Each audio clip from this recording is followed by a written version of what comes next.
with the interview. Steve? Hey, Scott, thanks for the half hour of your show. Really appreciate it. You bet. I am here with an all-star, I'm calling it all-star trifecta. We have Senator Alan Simpson, we have Erskine Bowles, and Lloyd Blankfein of Goldman Sachs. We're going to talk deficit. We're going to go inside Washington and inside Wall Street for just about as long as they're willing to stay. Gentlemen, thanks for joining us. Thank you, pleasure. Erskine, I want to start with you. You made a comment before we came on that said they didn't talk about the fiscal cliff or Social Security in the presidential debate. What does that tell you about the state of discussion about the issue of the deficit and the entitlement problems in this country? People are never going to understand how critical this particular time in history is. We have $7.7 trillion worth of economic events that are going to hit America in the gut in December. And in Washington, they're doing nothing about it. Nothing about it. We should be asking these guys running for president and every guy running for Congress, what are you going to do? What kind of steps you're going to take? You know, if we do nothing, next year, you'll have the rate of growth slow to somewhere but like 3 to 5%. You'll have unemployment go up another 2% to around above 9%, and 2 million more people will lose their jobs. And we're doing nothing about it. I can't imagine it happening to Goldman Sachs. When you look at the horizon, what's coming, view of the economy, how serious is the fiscal cliff, and how seriously do you hear Washington taking the issue?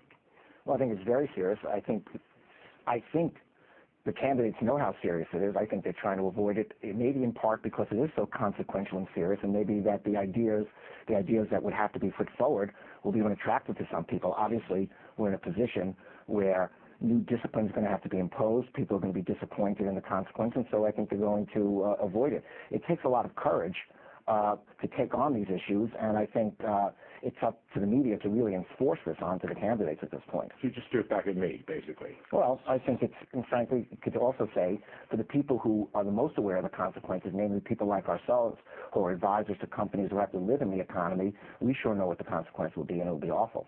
Senator, if you were in a position now to be advising both candidates, what would you have them say now about the deficit, particularly in light there's a vice presidential debate this evening? What would you like to hear from them? Well, I think you'd want to tell them what $1 trillion is. I know it's a silly exercise. Just say, well, let me tell you something about us, this country. If you spend $1 a second, you wouldn't hit $1 trillion for 32,500 years. And if you spend $1 million a day since the birth of Christ, you wouldn't be at $1 trillion. And the Big Bang Theory of the universe happened 13,600 billion years ago. That ain't even close to $1 trillion. And we owe 16 of those babies. So start thinking, and then you're going to borrow 3,600 billion a day, every day. You're going to do that today, tomorrow. Every buck you spend, you borrow 41 cents. And I would say, well, one of you let a peep out of yourself of what you're going to do about that and restore the solvency of Social Security without letting the AARP tear your leg off or Grover Norquist on the other side rip the other leg. I want to stick with you, Senator. Is your criticism equal for both parties? Is one of them worse? No, you bet. They're both in this. They worship the god of re-election. They're figuring all that and how to duck every hot issue before November 6th. And then Erskine says the whirlpool of $7 trillion going to hit us like a rainstorm. You know what I'd say here, the fiscal cliff is obviously an important issue. And if we don't get through this moment, you know, there's going to be just a lot, it would be horrible, and what else I'm going to say may not even matter in the long run. But assuming we get through the fiscal cliff, we have to get our budget on a sustainable path where it's predictable. In other words, we may get through the fiscal cliff by deferring it or by having something where in the long run it's not sustainable because our budget deficit will keep growing wider and wider, in which case the people who have to make decisions won't regard it as a real long-term solution.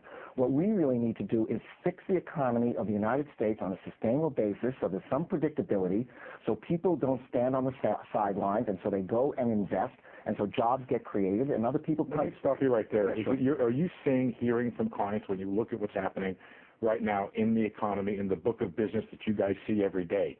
Are people standing on the sidelines? Is it something that's affecting the economy right now? Oh, absolutely.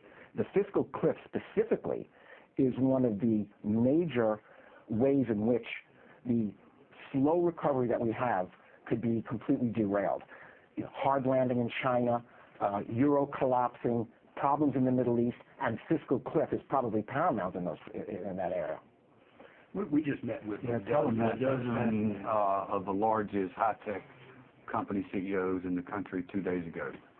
And they said, look, not only are they hoarding cash, but all of their customers, all of their suppliers are, because they are scared to death that we're going to go over this cliff and it could be a catastrophe afterwards. Let me just stick with you, Erskine. The Simpson-Bowles is not in and of itself going to solve the fiscal cliff problem. That is not the solution. If they enacted, I mean, they can't enact Simpson-Bowles tomorrow, could they? Well, let me just tell you what the fiscal cliff is. It's the expiration of the Bush tax cuts. It's the expiration of the payroll tax. It's the expiration of the patch that's been put over the AMT so it wouldn't hit the middle class.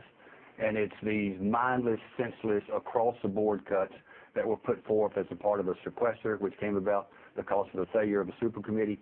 Every one of those issues is addressed in a long-term fashion so it doesn't disrupt the very fragile economic recovery in Simpson-Bowles. Well, see, just take it from a different direction. Some people respond to fear and some people respond to opportunity. Take it from the other side. What if we came up with a situation tomorrow, you opened up the newspaper, and there was some conciliation, there was some agreement. It may not be everything that one side would want, somewhere in the middle, maybe even closer to the extreme that you didn't like. But there was some compromise that was laid out. What kind of a stimulus do you think that would provide? Tell me what your answer to that question. Huge. Think of all the money. How much would the market go up on that, Lloyd? The market is a separate person. I'd be a buyer of the market. At Goldman Sachs would invest, we're not only advisors to companies, we're a company ourselves. We would be assuming that our business would grow, that companies would be making more acquisitions, making more investments, that we would be doing more financings, and we would have to get the people on board to make sure that we were able to provide those advice and those services. Senator, real quick. If they did a plan, they don't even have to go to our legislation. We've got it in legislative language. If they just did a plan that was signed by Democrats and Republicans alike, it would be what we call the announcement effect, and it would be tremendous. Okay, let's leave it there. We're going to take a quick break and come back. We're just starting to scratch the surface here with our all-star trifecta, Erskine-Bowles and Senator Simpson and Lloyd Blankfein. A lot more topics to cover. We'll be back in just a little bit.